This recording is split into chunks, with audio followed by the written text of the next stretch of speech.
Hello everyone, and welcome to this new edition of Euroquestions, the bi-monthly webinar of the Jacques Delors Institute.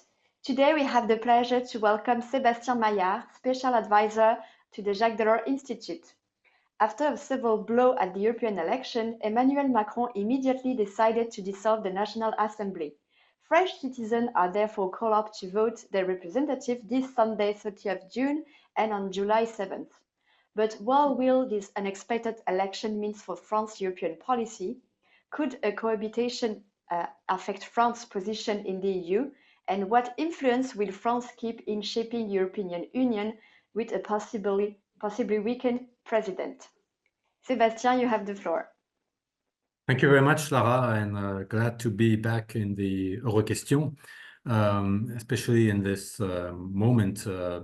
We are meeting, having this discussion not only before the first round of the legislative elections you mentioned, but actually before that, on the eve of a European Council that will decide on top jobs with the expected renewal of von der Leyen's mandate, who should get backing from the same EPP-led majority as in the previous legislature. So there's lots of stability and continuity in a way in Brussels and probably in Strasbourg next month. But the question is France gonna destabilize all this? So there's a big question mark today raised over France with this two-round snap election, which is meant to sort out the mayhem in politics with the confusions across all parties, and not least in Macron's ones, and with possibly the far right on the cusp of coming to power. There are worries in Brussels, in Germany, in Italy, and elsewhere throughout the EU, but also inside the French administration and throughout the French society on where France is heading to. And I guess all of us are puzzled watching if our country could become in some way rudderless. The impact, I will focus, of course, on the impact on European policy. At first sight, this could seem quite limited because European policy has been, up to now, mainly decided by the French president, and because President Macron will stay in power whatever happens. That's what he wrote, and he has no intention to step down before the end of his own mandate, which is in May 2027. That's in 3 years' time. And also because he remains a staunch defender of European integration, if we refer to his last Sorbonne II speech. The impact actually is difficult to forecast precisely at this stage because the outcome of the election is still very blurred. Remember, it's an election with 577 constituencies, 2 rounds, and actually things may not be completely settled after July 7th. What I want to do now is just walk you through several scenarios from the greatest to the lowest impact on French European policy, and focusing, of course, mainly on the first option. The first scenario would be, and perhaps the most disturbing impact, would be, of course, a landslide victory for the RN, for the National Rally, if it got an absolute majority, which will then call for a Bardella government. In that scenario, France would enter uncharted political territories, I think unexplored until now under the Fifth Republic. Cohabitation, true, already happened twice under Mitterrand and once under Chirac, but not any of this sort.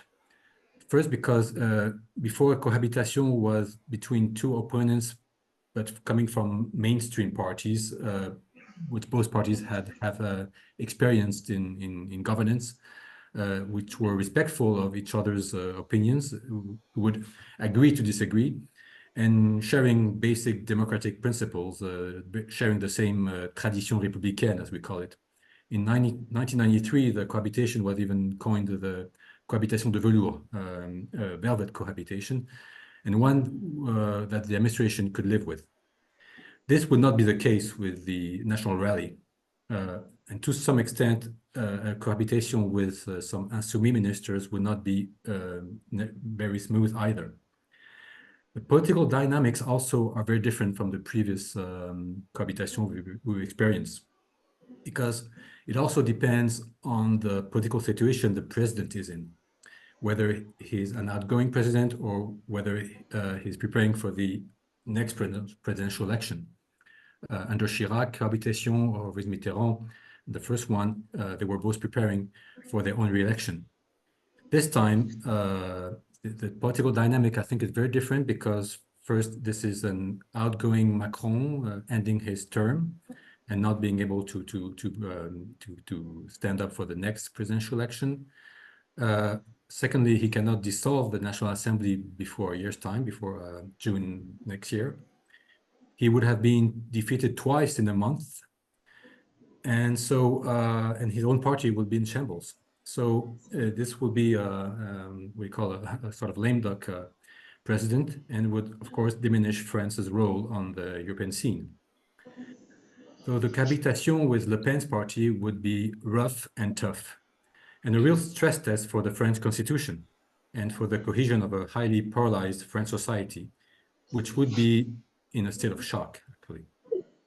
This unstable and unprecedented political situation would be scrutinized in Brussels and by France's partners, overall undermining the country's influence on European affairs as it has enjoyed under Macron so far, especially during the first term. In practice, President Macron would still represent France at the European Council. I wouldn't imagine him giving up his seat. I mean, there's only one per member state. We may come back to that in the questions if you want, but he will remain vocal there. But then afterwards, far-right ministers sitting at the Council of the EU would have their own way and could thwart Macron's plans and contradict him. One would expect harsher views, policy changes when it comes to migration, common agricultural policy, renewable energy, trade agreements, respect of the rule of law, enlargement, and concrete support to Ukraine. Views may perhaps less differ on the support to the defense industry, to nuclear energy, and to economic security at large. And RN-led government would also, I think, try to channel its views through its 30 MEPs in the European Parliament. But still, these MEPs would not weigh much nonetheless, because they would be still out of the pro-EU majority supporting the Commission right now. But again, it's in the Council of the EU that the RN ministers, where they would not there necessarily be isolated. Of course, it depends on the future Dutch government, on the Belgian future government, on the future Austrian government, or already the existing Hungarian, Slovak, and Italian governments. But those ministers from the RN could possibly find like-minded counterparts in the Council, and their views would then perhaps go as far as to have a minority to block, a blocking minority, but that would still, I guess, be very difficult to gather, because on enlargement, on trade agreements, on fiscal rules, and even on migration, actually, far-right parties have different views. So that would be I would say, the worst-case scenario. But the second scenario, which could be differently disturbing, if we had a new Front Populaire government, which would include ministers from the hard left, Insoumis, they would also probably contradict the French president's position at the European Council. And we could see also ministers re-challenging a political deal set in a trilogue that actually has been already done in the past. But in both cases, we would witness a possible mismatch in Brussels between France's position in the European Council with Macron and at the Council of the EU, a sort of France speaking with two voices contradicting each other. And so at the end of the day, a weakened voice and a confusion on what France's position really is. In both cases, there will be an internal fight over the control of the administration, because in France, the General Secretariat of European Affairs is in the hands of the Prime Minister. All the means of the French permanent representation in Brussels also depend on personal secondment by ministers. And so it will be difficult for Macron to keep leverage on these institutions. And I don't want to be in the French ambassador's shoes at the Coreper, trying to see what is the position between the government and the head of state. There would also be tensions over nominations, well, on the French commissioner to start with. We may also come back to that if you want in the question time. And there would be fight over the control of the national budget, because the budget is voted in parliament. Remember that it was actually the fear of a collapse of the Attal government over budget next fall that led to these snap elections. But this would be a way to block French contributions to Ukraine, or to limit the president's leverage on his so-called domaine réservé over EU and foreign policy. And under the RN scenario, France may not always respect EU law. I mean, over the implementations of the Green Deal, and over the implementation of the Asylum and Migration Pact, one would expect many legal disputes between the Commission and the French government. The French government who would possibly sit on the rulings of the European Court of Justice a bit. I would describe a bit more like an Orban-like attitude, as we have seen. A far-left economic minister would say they would sit on the Stability Pact. So this would be also the primacy of European law over national law could be questioned. An RN dominant National Assembly may not endorse a European directive rightly. So there would be many litigations and a blame game all the time from the RN against Brussels, saying Brussels prevents it to do what it wants. The third scenario possible is to have no absolute majority in a hung parliament, with actually no one to govern, and have just a caretaker government with a lame duck president. This would be a legislative deadlock, and we would have a political instability. When France will lose most of its influence on EU affairs, but this would not disrupt them. And the other scenario would have a lower impact on French European policy compared to the current situation, is of course if we have a Front Républicain coalition, would probably stand on the same line with Macron on European affairs. So then, in this case, French policy towards the EU would mainly remain unchanged, even though Macron would still be diminished politically. And the last option, perhaps the least obvious scenario, is, according to the polls, is if Macron wins an absolute majority and then launches new reforms, but in a probably polarized French society. To finish, I'll just want to insist that the impact on the French European policy would not just come from these legislative elections. Let's not forget there were European elections just before, and other factors also matter. In the European Council, Macron has lost some of his like-minded allies, starting from the Benelux. He would have to cope with more strengthened leaders such as Meloni or Donald Tusk. His main ally, the German Chancellor, is also weakened by the results of the SPD and the coalition in Germany, which also faces a surge of the far right. The Renew Party in the European Parliament has shrunken, and although Valérie Hayer has managed to keep the presidency of that group, it will face a stronger EPP, which is more leaning to the right, and a stronger ECR, a more numerous one. And last but not least, the fiscal factor also matters, with France running a budget deficit of 5.5% GDP last year, and a public debt that is over 110%, which could worsen this year. We know that France's fiscal position is under pressure, that the Commission intends to launch an excessive deficit procedure, which could be formalized as soon as the 16th of July, and giving France until the 20th September to present a plan to be back on track.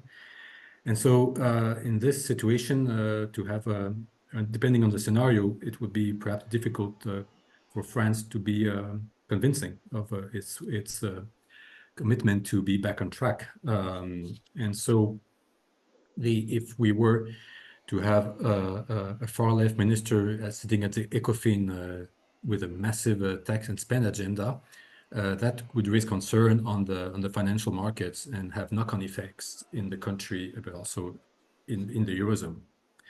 So as a first conclusion, I think the outcome is highly potentially damaging for France's influence in the EU. In all scenarios, there's a risk of France to be marginalized and opening perhaps a leadership crisis in the EU. And I think the challenge for the EU will have to learn to do without France for a while. And I think that's perhaps one of the difficulties of the mayhem we're in right now. Now I'm open for the remaining time to try to answer some of your questions. Thank you very much, Sébastien, for your analysis. So I guess we will see on Sunday with the first result where we stand for. So maybe one of the first question, has the announcement of the snap election completely overshadowed the European election result in France? It feels like the French media barely mentioned global EU result. Well, it's true that Macron did not wait. It was only 1 hour after we had the first result that the snap elections in France were triggered. So it's true that we didn't talk much about the result of these European elections. I referred to the fact that it has weakened Macron's position, and rightly so. The Renew Party has now the French delegation is smaller. I mean, it went from 23 to 13, and it faces a much stronger EPP. When we saw it at the last European Council, that the EPP was trying to get as much as a position it wanted. So even if we didn't have had those general elections in France right now, France would still have been weakened by these European elections because of where Renew and Renaissance in Renew stands, and also because, as I said, inside the European Council, the best allies of Macron are not the ones who won. So I think it would be, in any case, have fragilized France's influence there. Thank you, Sébastien. Maybe a second question on more of the campaign in France. So has Europe been part of the discussion in the snap election? And has the campaign been focusing on another matter than Europe? Of course, the main, I mean, the debate, for instance, yesterday between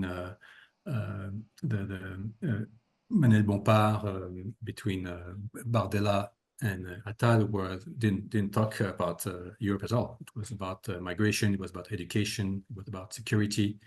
It's very much on these themes, which are, of course, very dear to the far right. So it has to do about laïcité, about but many of these, especially when it comes to energy, environment protection, the economy, or defense, also have, of course, European repercussions. But I wouldn't say that the Europe is at the heart of this campaign. It's a very short campaign, but of course, and even the war in Ukraine, for instance, or the war in Gaza, that was very much in the forefront of the campaign in the European elections. This time, it's a very much more focused on French domestic issues. Thank you. And you mentioned it in your presentation, but someone is wondering, will the snap election have any impact on EU top jobs and the French commissioners? And maybe a second question regarding the French commissioner, what is the future of Thierry Breton, the current French one? On the EU top jobs, well, we'll know for sure tomorrow and with the European Council, but there's been a deal with Macron, Scholz, Rutte, Tusk, and the Greek Prime Minister on those jobs that should probably be endorsed. So it has no effect on what had been already been foreseen with von der Leyen being reconducted at the head of the European Commission, Kaja Kallas as a high representative, and Antonio Costa was becoming heading the European Council. But the real question now will be on the European Commissioner. Up to now, because cohabitation is not the normal way the Fifth Republic works, and usually it's up to the French president to propose a name to the president of the Commission. Remember that the president of the Commission is the one that then gives the portfolio to whoever. So there's a negotiation very often between the member state and the president of the Commission on what kind of portfolio he or she would get. But then, as we know, it's also up to the European Parliament to vote or not, consent vote on this particular, and to quiz the candidate for the Commission. So there are many stakeholders. The Council of the EU is the one that does the list of the commissioners, so that's where perhaps an RN minister could try to have his way. But I guess it would be very difficult for the RN to get its name through, not only because, of course, Macron would not want to, I suppose, give up this, but also because the European Commission then is named by the European Council, so he would still have a say on that. But also because then von der Leyen, if she is due to become the president of the Commission, could ask for another name or could give a limited portfolio to this RN candidate. And mostly important also in the European Parliament, this candidate could face a hostile and not get actually approval from the European Parliament. So, I mean, if Bardella starts by naming someone that is immediately pushed out by the European Parliament, it will not be the best political gain for him. So I don't know if they would really come into such a fight, but it's true that it's an open question because it's both the French president and the prime minister can rightly claim to have the right to propose. I mean, it's up to France to propose a name, but before the previous cohabitation, it was easier in a way because we had two commissioners before the Lisbon Treaty, so they could find some equilibrium there. But this time there's only one position, and I suppose it will be the first test for Macron to show, that he has not lost completely control of the situation. So and do we on think Thierry Breton, I have no clue or what. Of course, I understand he would like to become again a commissioner, perhaps vice president and executive. I think France would like to have an executive vice president because in name of the Renew party, we know that the relationship between Thierry Breton and von der Leyen has not always been very soft. So it perhaps would be, I don't know, it would be not that easy for France to get this. And remember, it was a huge portfolio. It was a very big portfolio we had. Yeah, a very interesting one for us on the internal market with Enrico's letter reports, indeed. Maybe another question. So which EU country have the most to lose with the RN victory? I would say Germany first. I think Germany is rightly worried that with an RN government, all the dialogue that is, I mean, not just between the chancellor and the president, but also at all levels and in the administration on ministers' level. I mean, we have always very often seen the Minister of Finance from both countries, the Minister of Transport, Agriculture, or European Affairs siding and dialoguing all the time. I think this would really damage the relationship. Germany is next week also holding a combined ministerial meeting with Poland, and perhaps it will be a moment where we would see a bit more of a Polish-German relationship rather than the Franco-German. I mean, that would be, I think, a normal reaction from but I guess many other member states, of course, would be worried of a RN government, which again is not only has been unexplored in France, but I mean even in the EU, with France governed by RN would be completely new for all member states. I suppose only Viktor Orban perhaps would welcome that. Or maybe Giorgia Meloni. Not well. That's a good remark, but depends, because as we know, they are not in the same groups in the European Parliament. They don't share the same views on Russia, on NATO. So perhaps it could be. I mean, the dialogue could be possible, of course, but it would not. I mean, if you look at the vote on the Asylum and Migration Pact, Meloni's party voted for it, while RN and Fidesz and others vote against it. So that's why I say the nationalist parties don't always share the same views. I mean, geography matters a lot also in those when it comes to migration. Yes, indeed. And maybe one last question. How concerned is Ukraine regarding the outcome of the snap election in France? Sorry, I didn't get that. How concerned is Ukraine of the French election?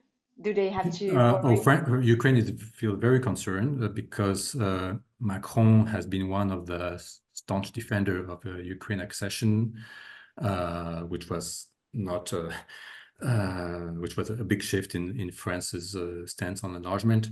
It would then have to rely more on Poland and on Baltic states. Again, I would imagine that in the case of a cohabitation, Macron would still remain vocal on the defense of Ukraine, but as I mentioned, when it comes to financial means and the capacity of the RN to stop financial aid to Ukraine, if it were to go that way, yes, I would be worried also in terms of intelligence security, because we know how much RN is historically and even financially linked to Russia. So there could also be danger from Ukraine on the way an RN government relates to Moscow in terms of intelligence. Thank you very much, Sébastien, for your analysis, and thank you to everyone for following today's Euroquestion. This was the last Euroquestion before the summer break, and also the last Euroquestion of my colleague, Tanguy Piochot, who's behind the computer. He's leaving us, but we wish him all the best for his career. So thank you again for your participation, and hopefully see you in the fall. Merci, Sébastien. Merci à vous. Bon été.